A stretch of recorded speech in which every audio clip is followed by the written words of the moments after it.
एसपीना मी आता सगळं भेटून आलो आणि एसपीनाही सांगितलं की या दृष्टिकोनातून आपण त्याचा तपास केला पाहिजे.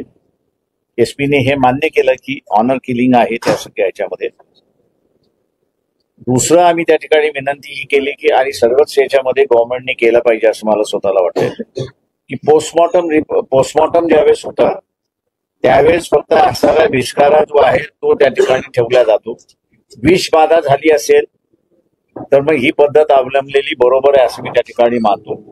पण ज्या ठिकाणी विष न देता मारहाणीतून असताना त्या ठिकाणी मारण्यात आलेला आहे तिथे असणारा पॅथॉलॉजिकल फॉरेन्सिक हे उपयोगाचं नाही असं मी त्या ठिकाणी मानतो. तिथे असणारा तुम्हाला क्लिनिकल फॉरेन्सिक करणं हे गरजेचं आहे. कारण का तिथे हाडाला मार लागलाय का, नसाला मार लागलाय का, त्याचे मसल्स आहेत त्याला मार लागलाय का, त्याचे जे वेगवेगळे अवयव आहेत त्या अवयवाला मार लागलाय का, हे या क्लिनिकल याच्यामधनं असणारं क्लिनिकल फॉरेन्सिक म्हणणं त्या ठिकाणी दिसतं. त्याच्यामुळे सरकारने आता या दोन्ही गोष्टी अवलंबल्या पाहिजेत असं माझं स्वतःचं असणारं सरकार आग्रह आहे. एसपीना सुद्धा असताना मी विनंती केली की आई वडिलांनी त्यांचा असणारा अंत्यविधी हा असणारा रचना करून त्या ठिकाणी केलेला आहे. त्याच्यामुळे त्याची बॉडी आता काही मिळू शकत नाही. पण फोटोग्राफ जे आहेत त्या फोटोग्राफवरनं क्लिनिकल फॉरेन्सिक करता आलं तर त्या ठिकाणी पाहून त्याचा असणारा आपल्याला त्या ठिकाणी करता येईल अशी परिस्थिती आहे. पोलिसांकडे असणारा मेडिकल रिपोर्ट आलेला आहे, पोस्टमॉर्टम रिपोर्टही त्याच्यामध्ये आले, कॉज ऑफ डेथ हेही त्याच्यामध्ये आलेला आहे आणि त्या दृष्टीने त्यांनी असणारा कामकाज करायला सुरुवात केलेली आहे. पण दुर्दैव मी असं म्हणेन की महाराष्ट्रामध्ये हरियाणातली जी पद्धत होती, उत्तर भारतामधली जी पद्धत होती ऑनर किलिंगची, ती दुर्दैवाने महाराष्ट्रामध्ये सुद्धा आली. हे दुर्दैव असं मी त्या ठिकाणी मानतोय आणि याचा सर्व राजकीय पक्षाने निषेध करावा ही अपेक्षा वंचित बहुजन आघाडी या ठिकाणी करते. आपण आता विचार मराठवाड्यामध्ये वातावरण या घटनांमध्ये या घटनेच्या नंतर कुठंतरी समाजामध्ये ते निर्माण करण्याचं काम करतं आणि यावर प्रमुखाले कुठेतरी कमी पडतं. मी असं म्हणेन की शासनच कमी पडतंय अशी परिस्थिती आहे. या वातावरण बिघडण्याला मराठा समाजाने मागणी केली की आम्हाला ओबीसी मधनं आरक्षण देण्यात यावं आणि त्याला प्रत्युत्तर म्हणून ओबीसीने आम्ही आमच्यामध्ये मराठा समाजाला घेणार नाही ही भूमिका त्यावेळेस घेतली. शासनाने निर्णय घेण्यात आला होता की आम्ही मराठा समाजाचं आरक्षणासंदर्भात कमिशन नेमतो. कमिशन नेमलं, शासनाने मान्य केलं.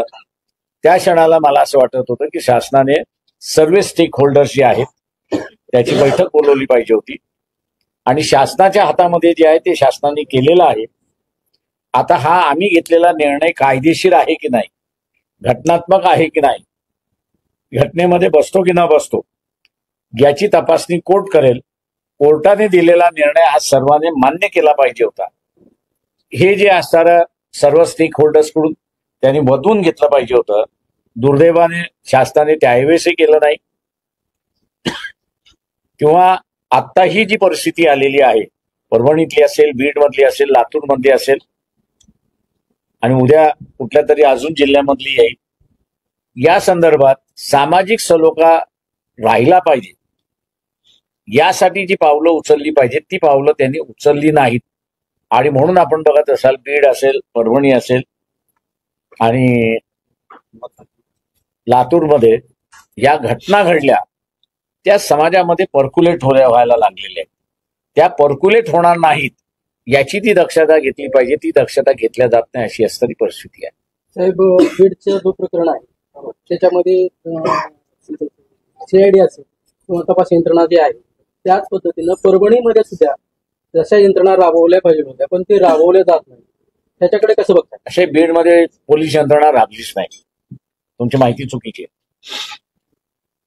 जी पद्धत परभणीमध्ये होती ती परभणीत ऍटलिस्ट आम्ही असणारं जाऊन तिथल्या असणारं बदलू शकतो आणि तिला असणारं उलटी दिशा देऊन तिला असणारं सरळ मार्गावरती त्या ठिकाणी आणलंय.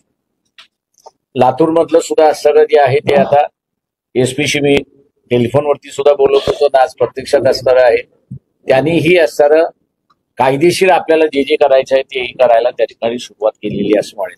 पण ऍडमिनिस्ट्रेशन कितीही हे करायला लागलं तरी माझ्या अंदाजानं स्टेक होल्डरशी तुम्ही जोपर्यंत बैठक बोलवत नाही तोपर्यंत महाराष्ट्रामधलं हे जे समाजामधलं तेढ वाढत चाललेली आहे तिला थांबवता येणार नाही अशी परिस्थिती आहे. मधलं सुद्धा असणारं जे आहे ते आता एसपीशी मी टेलिफोनवरती सुद्धा बोलत होतो आणि आज प्रत्यक्षात असणारं आहे.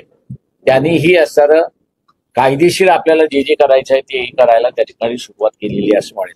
पण ऍडमिनिस्ट्रेशन कितीही हे करायला लागलं तरी माझ्या अंदाजानं स्टेक होल्डरशी तुम्ही जोपर्यंत बैठक बोलवत नाही तोपर्यंत महाराष्ट्रामधलं हे जे समाजामधलं तेढ वाढत चाललेली आहे तिला थांबवता येणार नाही अशी परिस्थिती आहे. या घटनेच्या ठिकाणी आणखी आमदार आणि खासदारांनी भेट दिली नाही त्याबद्दल ते माझी विनंती राहणार आहे आमदारांना खासदारांना की मतदार हा मतदार आहे तेव्हा एका तरी आमदाराने त्या कुटुंबाला भेटावं म्हणजे वातावरण तरी असणारं निवाळेल अशी असणारी परिस्थिती.